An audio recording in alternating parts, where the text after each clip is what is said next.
سب سے پہلے اس صحافی کی باتیں سنیں جو آج کل بڑا مشہور ہے. سنیں یہ کیا کہتے ہیں. پاکستانیوں کو یہ سمجھنا ہوگا کہ آرمی چیف کوئی خدا نہیں ہوتا. تو ایک آرمی چیف ایک آفیسر ہے اور اس کو ایک آفیسر کی طرح ہی رہنے دیجئے. ہمارے یہاں پہ کچھ علماء مولوی حضرت صاحب کہہ رہے ہیں کہ بہت سے مولوی اور بہت سے عالم جو ہے نا وہ آرمی چیف کو خدا مانتے ہیں. حضرت صاحب کو معلوم ہونا چاہیے کوئی بھی عالم کوئی بھی مولوی آرمی چیف کو خدا نہیں مانتا. ہاں اپنے اداروں کا احترام کرتا ہے.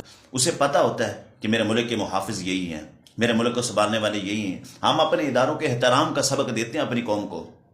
خدا کسی کو نہیں مانتے ہیں. اب اس وقت پاکستان کا وفادار وہ صرف عمران خان ہے, باقی سارے چور ڈاکو ہیں اور پاکستان کے مخالف ہیں, پاکستان کو کھانے والے ہیں, چاہے کوئی مولوی ہے, چاہے کوئی عالم ہے, چاہے کوئی سیاستدان ہے, سب پاکستان کے مخالف ہیں, سارے پاکستان کے دشمن ہیں. صرف وفادار یہ ہے. اب فوج بھی آرمی چیف بھی جو بھی آتا ہے, کیوں جو ان کے ساتھ نہیں ملک کا دشمن ہے, قوم کا بھی دشمن ہے, جو ان کے ساتھ ہوگا وہ سچا پاکستانی ہے اور سچا